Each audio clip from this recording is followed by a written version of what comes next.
Hello and welcome to the Ourdadsstamps podcast. My name is Pete West and I've spent half a lifetime collecting stamps and more than 10 years buying and selling them. In these podcasts I want to share some personal stories, tips and tricks that I've learned along the way and maybe encourage a few non-philatelists to take up this fascinating and absorbing hobby. I hope you enjoy the podcast.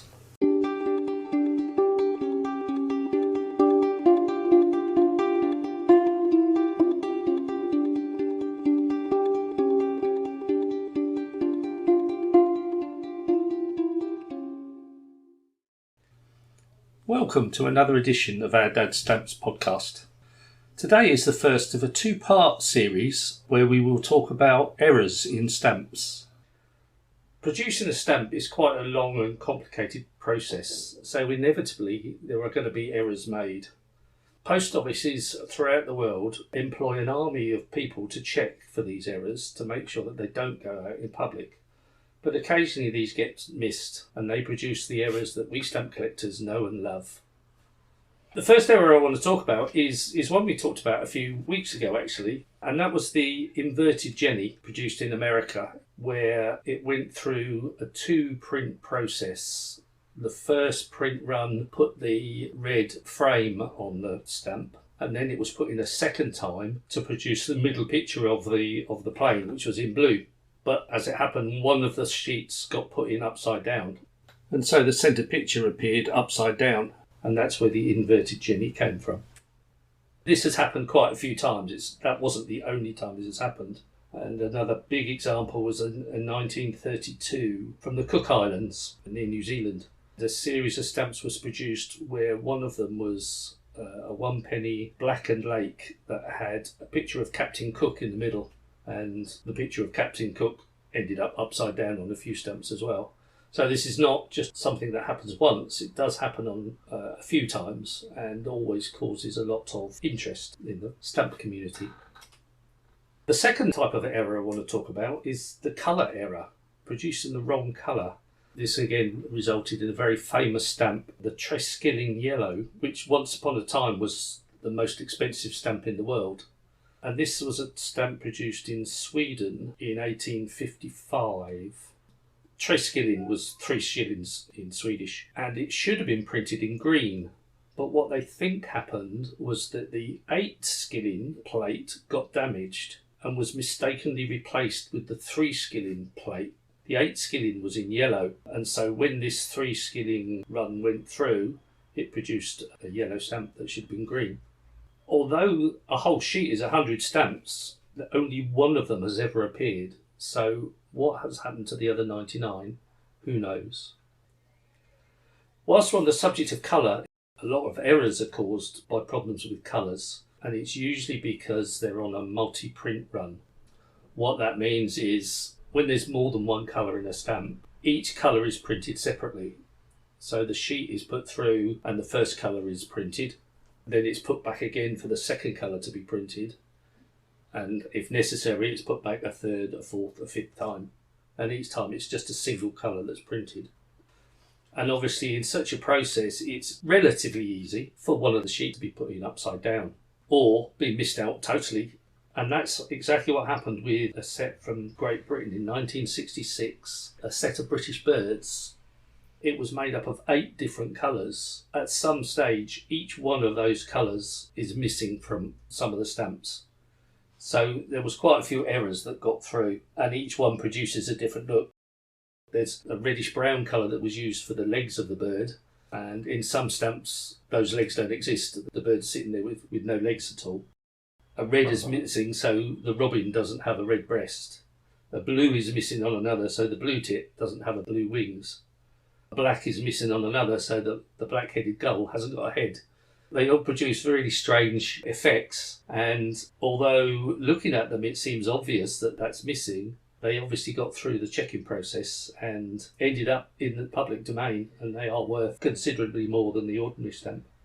I think from my point of view, it's quite interesting talking about the process of printing stamps. I think now we tend to think of a stamp as, the colour purple or the colour blue, depending on the denomination of the stamp. However, when you think of special ones that are produced for Christmas, for royal weddings, they often have gold on them as well. So obviously they might have a gold overlay or a silver overlay. So again, that must make it a lot more of a complex process of the actual printing. Yeah, producing the gold colour, especially in the 60s, which was a popular time for stamps in Britain, producing the gold colour was quite a difficult process. And the other thing is you have to be careful with a stamp that purports to be missing gold, because it's quite easy to remove the gold colour. For some reason, the way the colouring is produced to get the shiny gold effect, it's quite easy to remove that by a chemical process, much easier than it is to remove other colours. So for the unscrupulous people in the world have used chemical processes to remove gold and then sell them as a gold missing. So you do need to be careful. To a trained eye, it is obvious the difference, but you do have to watch out for it, yeah. So my understanding is somebody gets hold of some perfectly correctly printed stamps, let's say a royal wedding and they've got some gold on them, they will somehow take the gold off and try and pass it off as a stamp that is imperfect but very valuable. Yes, indeed. Yeah. Unfortunately, there's always somebody trying to make money by illicit means, and that's one of the ways it's done. My goodness, that has really surprised me, that story.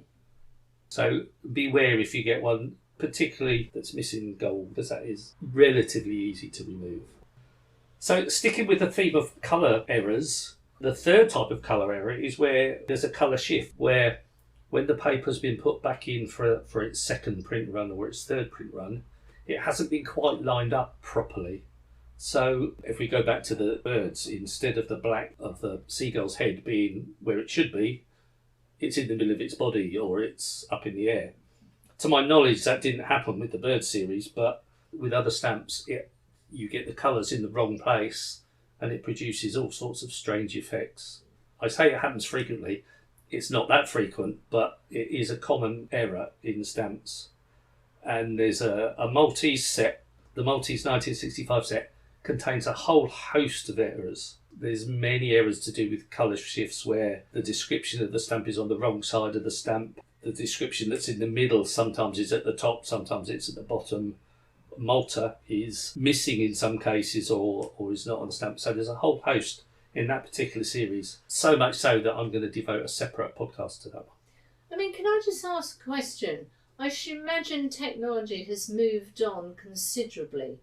Stamps are surely all electronically checked now, so are you still getting modern day errors on stamps with printing or perforations? Or you still get errors, certainly not so many that I'm aware of. In the 60s and 70s, where it was a new process and the idea of using several colours in a stamp was quite a new process, so that was a big time of errors. As you say, now most of it is printed electronically. The whole printing process is slightly different. So it's less likely there are errors. But I am going to talk about a modern error. Because soon, I can't imagine nowadays you've got people sitting there with these huge sheets of stamps with a rubber thingy and flicking through them, and to their trained eye they can spot an error quite easily. I can't imagine that goes on now. I actually don't know the answer to that. I suspect it does, but maybe with not quite the intensity that it used to. Okay, on to the next type of error, and I briefly mentioned it just now. This is one, omissions, where part of the stamp doesn't get printed. And generally this can happen for one or two reasons, really. Either it's on a multi-print run and the sheet just doesn't go back in for that colour to be printed at all, or when it did go through, there was something on the plate that stopped that colour from being printed. That is rarer, but it does happen. And there was one particular one that's quite well known amongst British Commonwealth collectors. In 1867, again, a lot of these are quite old errors. As you can imagine, it was still quite a new process in those days. But in 1867, the British Virgin Isles printed a stamp that had a pink background, and in the middle was a black and white image of the statue of St Ursula. And again, one sheet of stamps went through without the statue, so all you've got is a plain pink stamp. Now, how the checkers didn't notice that there wasn't a black bit in the middle, I don't know. But when you're checking hundreds of sheets, it's quite easy to miss one, I suppose. And that particular stamp, a whole sheet must have gone through the wrong way up, but only 4 or 5 of them have turned up since then. So it's a very rare stamp. I'm just thinking of that process. So they printed a sheet of stamps which literally just had the pink background and no statue. So the checking people missed it.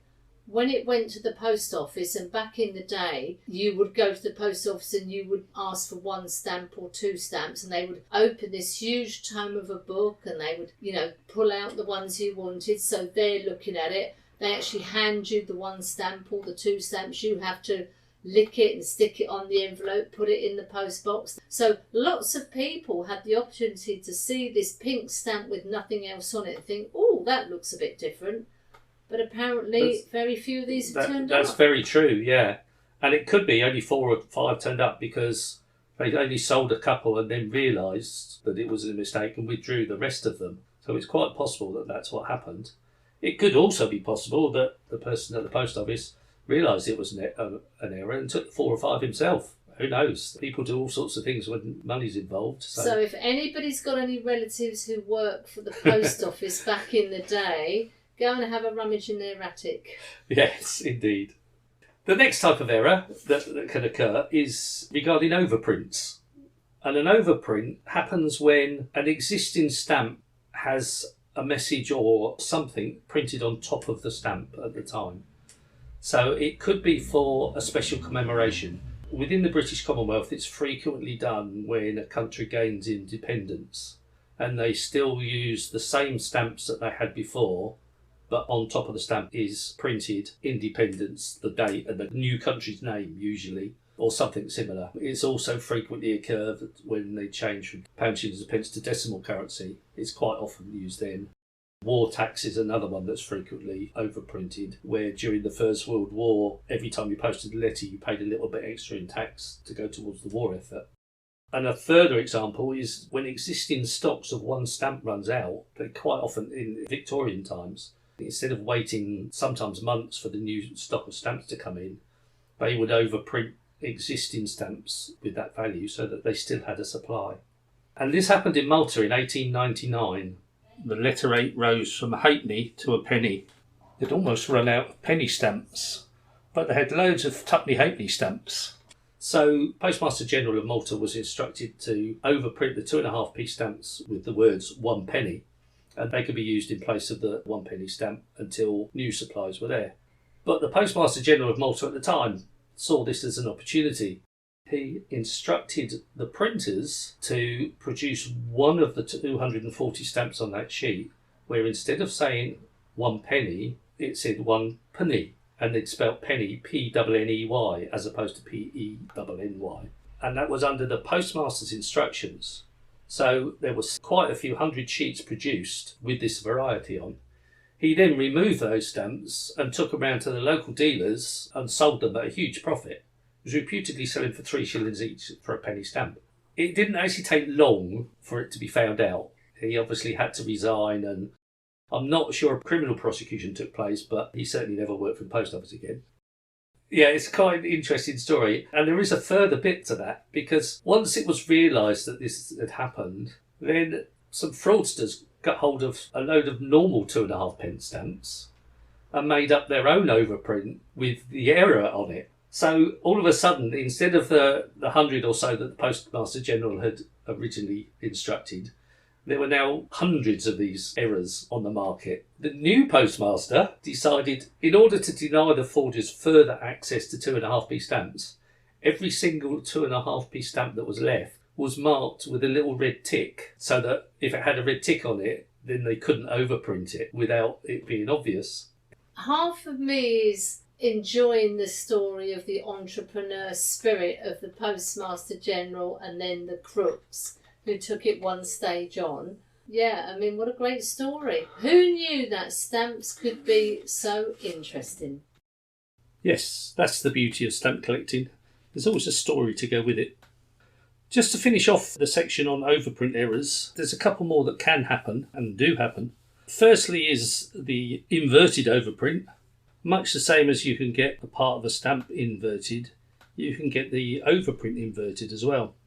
Again, this is caused simply by putting the sheet in upside down when it went through the print run, but it does happen and does get missed.